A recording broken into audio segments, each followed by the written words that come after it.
warahmatullahi wabarakatuh. Hari ini saya akan melakukan wawancara dengan salah satu calon guru penggerak angkatan 5 ya. Jadi terlebih dahulu perkenalkan nama saya Sandi Agung, bisa perkenalkan diri Bapak? Ya, dengan Bapak Sandi Iya Agung iya. juga, Pak. Kok bisa sama ya, Pak? Ya samalah, kita kan orangnya sama. Oke, Pak, bagaimana kabarnya hari ini, Pak? Ya, alhamdulillah, baik, Pak. Oke, terkait dengan video yang ada di LMS Guru Penggerak, Pak, Bapak sudah nonton ya? Ya, alhamdulillah, Oke, terkait dengan baik. video yang ada di LMS, ya saya sudah menonton dan banyak sekali inspirasi-inspirasi yang bisa saya peroleh di video tersebut, Pak. Baik, Pak. Di sini saya akan melakukan wawancara dengan Bapak. Yang pertama, Pak, kira-kira apa visi dari sekolah tempat guru dalam video tersebut, mengabdi? Jadi melihat dari visi dari sekolah tersebut bahwa saya mengambil kesimpulan bahwa visi dari sekolah tersebut adalah mewujudkan murid yang kreatif, mandiri, bergotong royong, dan lingkungan belajar yang menyenangkan. Kenapa saya katakan demikian, Pak? Itu terlihat dari aktivitas-aktivitas siswa di sekolah tersebut, di mana mereka memanfaatkan lingkungan sebagai tempat belajar, bermain kelereng dan sebagainya. Dan di saat di dalam kelas ya, mereka berkolaborasi dalam rangka menciptakan suasana kelas yang nyaman dan menyenangkan. Jadi itu mengapa saya mengambil kesimpulan bahwa, visi dari sekolah tersebut adalah mewujudkan murid yang kreatif, mandiri, bergotong royong, dan lingkungan belajar yang menyenangkan. Baik, Pak, pertanyaan kedua, apa prakarsa perubahan yang akan dilakukan oleh guru dalam tayangan video tersebut? Ya, terkait dengan prakarsa perubahan yang, akan dilakukan oleh guru dalam tayangan video tersebut bahwa, di sini prakarsa perubahannya adalah mewujudkan kelas dan lingkungan belajar yang nyaman dan menyenangkan untuk belajar, Pak. Ya, Pak, yang ketiga, eee, apakah pertanyaan utama yang, dari kegiatan yang dilakukan oleh guru dalam tayangan video tersebut, Pak? Ya, terkait dengan pertanyaan utama dari kegiatan yang dilakukan oleh guru, pada video tersebut adalah bagaimana mewujudkan kelas dan lingkungan belajar yang nyaman dan menyenangkan, siswa dalam melakukan proses belajar mengajar. Ya, baik, selanjutnya, Pak, kegiatan atau tindakan apa saja yang dilakukan oleh guru dalam dalam tayangan video yang menggambarkan tahapan bagja? Ya, terkait dengan tindakan yang, dilakukan oleh guru ya berdasarkan tahapan dari Bagja. Jadi yang pertama adalah, buat pertanyaan. Nah, di sini terlihat bahwa, guru tersebut, melakukan di awal pembelajaran, melakukan diskusi terlebih dahulu dengan rekan sejawat Ya, ya, Pak. tentang bagaimana cara menciptakan, eee, lingkungan yang nyaman Baik. dan menyenangkan untuk belajar. Yang kedua adalah, guru tersebut memilih tema yang sesuai dengan materi yang akan diajarkan, utamanya dalam rangka mewujudkan kelas atau lingkungan belajar yang menyenangkan. Kemudian yang ketiga adalah, eee, guru menggali informasi dari murid tentang hal apa saja yang dapat membuat lingkungan belajar mereka itu terasa menyenangkan dan membuat mereka semangat dalam belajar. Dan yang keempat adalah, Iya. guru meminta pendapat ya dari siswanya, tentang hal-hal apa saja yang dapat membuat mereka merasa nyaman, menyenangkan, dan semangat dalam belajar. Nah, yang kedua, pada tahapan ambil pelajaran, di sini terlihat bahwa, eee, yang pertama guru mengarahkan murid untuk melakukan kunjungan kelas. Jadi, murid-muridnya ini melakukan kunjungan kelas dan melihat, hal-hal yang mereka sukai. Kemudian, guru mengarahkan murid, untuk bertanya kepada siswa-siswa yang berada di kelas tersebut tentang hal-hal apa saja yang mereka sukai. Kemudian yang ketiga adalah, guru mengarahkan murid untuk mencari informasi yang sebanyak-banyaknya baik itu dari, eee, kelas yang mereka kunjungi ataupun dari sumber lain tentang bagaimana hal-hal yang dapat menarik, dalam mewujudkan lingkungan belajar yang menyenangkan. Dan yang keempat adalah,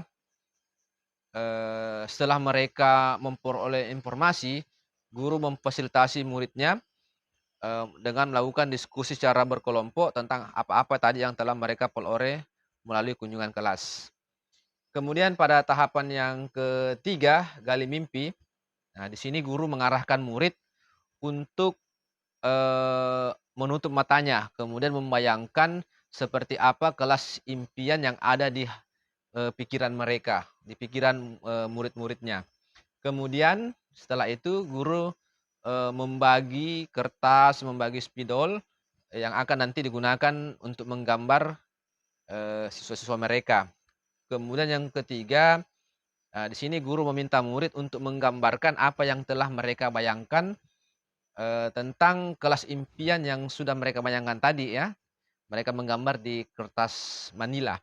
Kemudian setelah menggambar, guru meminta, setiap kelompok untuk mempresentasikan apa yang telah mereka gambar, apa yang telah murid gambar di depan rekan-rekannya, di depan teman-temannya, kemudian kelompok lain, memberikan pertanyaan atau masukan terkait dengan apa yang telah digambar oleh temannya. Kemudian tahapan yang keempat, jabarkan rencana. Nah, di sini guru mengajak murid untuk membuat daftar yang harus dilakukan. Jadi guru meminta pendapat dari murid tentang apa saja yang mereka harus lakukan dalam rangka mewujudkan kelas impian mereka. Kemudian yang kedua adalah guru memberikan kesempatan kepada murid untuk menentukan kebutuhan dalam mewujudkan kelas impian tersebut. Dan yang ketiga adalah guru membuat daftar pembagian tugas untuk mewujudkan kelas impian. Jadi dari apa tadi yang masukan dari temannya, misalkan, ada siswa yang mengusulkan bahwa, lebih baik kalau kelas kita ada semacam rak bukunya, kemudian posisi duduknya diperbaiki, itu mereka mengatur, siapa-siapa saja yang terlibat dalam rangka, mengatur posisi tempat duduk. Siapa-siapa saja yang terlibat dalam rangka, membuat atau merapikan rak buku. Kemudian yang terakhir adalah, atur eksekusi. Di sini, guru menentukan tugas, pembagian tugas dalam kelompok untuk mewujudkan kelas impian. Dan yang kedua adalah, guru dan murid, membuat kesepakatan waktu kapan mereka bisa melakukan, atau membuat kelasnya itu menjadi kelas impian yang berdasarkan yang mereka inginkan. Kemudian guru meminta murid untuk menyiapkan alat dan bahan dalam rangka mewujudkan kelas impian. Jadi, guru meminta murid untuk membawa misalnya atau membuat gambar-gambar, membuat poster-poster, dalam rangka, mewujudkan kelas impian yang menyenangkan, bagi mereka pada saat nanti belajar. Kemudian yang terakhir adalah guru dan murid secara bersama-sama melakukan eksekusi dalam mewujudkan kelas impian, yakni lingkungan belajar yang nyaman dan menyenangkan untuk belajar. Jadi di video tersebut terlihat bahwa mereka sudah melakukan eksekusi, mereka sudah menyepakati kapan dia melaksanakan eksekusinya. Jadi terlihat di situ video bahwa secara berkelompok, secara berkolaborasi mereka, mewujudkan kelas impian. Mulai dari mengatur mejanya, kemudian membersihkan kelas dan menempel poster-poster yang mereka sukai. Ya, seperti itu, Pak. Oke, baik Pak, untuk pertanyaan selanjutnya, apa peran pemimpin yang tergambar dalam tayangan video tersebut, Pak? Ya, peran pemimpin yang tergambar dari tayangan video tersebut adalah, di sini, eee, guru ya sebagai pemimpin pembelajaran itu berusaha untuk memenuhi kebutuhan muridnya, agar tercipta lingkungan belajar yang menyenangkan. Guru sebagai pemimpin pembelajaran memberikan atau memberdayakan murid, jadi mereka meminta masukan-masukan, pendapat dari muridnya untuk bagaimana cara mewujudkan kelas impian berdasarkan kebutuhan muridnya, bukan berdasarkan keinginan gurunya. Kemudian, berdasarkan masukan-masukan itu, ya seorang guru itu melakukan eksekusi ya, melakukan tahapan-tahapan bagja dalam rangka, mewujudkan, apa yang mereka inginkan. Baik Pak, terkait dengan 7 modal yang ada di modul 32 yang telah Bapak pelajari. Nah, dari tayangan video ini, apa saja modal yang dimanfaatkan oleh pemimpin pelajaran dalam, video yang telah Bapak lihat? Lalu bagaimana cara pemanfaatannya, Pak? Ya baik, terkait dengan modal utama yang dimanfaatkan oleh guru ya, pada video tersebut dan cara pemanfaatannya, di sini terlihat yang pertama adalah tentunya yang pertama adalah modal manusia. Jadi di sini terlihat bahwa guru dan rekan sejawatnya itu secara berkolaborasi, mencari ide-ide bagaimana cara mewujudkan kelas impian yang nyaman dan nyaman untuk belajar. Kemudian yang kedua, guru yang tadi di kelas ini adalah seorang guru yang kreatif, jadi dia memanfaatkan kreativitasnya dalam rangka mengelola kelas untuk melakukan prakarsa perubahan Bagja. Kemudian, modal yang ketiga, dari murid itu sendiri. Jadi murid itu memiliki kreativitas ya dalam rangka mewujudkan prakarsa perubahan. Jadi mereka saling berkolaborasi, eee, bekerja sama dalam rangka mewujudkan kelas impian mereka. Itu modal manusia. Kemudian modal yang lain adalah modal fisik. Ya, terlihat bahwa gedung kelasnya ini ya sudah sesuai dengan, perbandingan antara luasnya dengan jumlah siswa.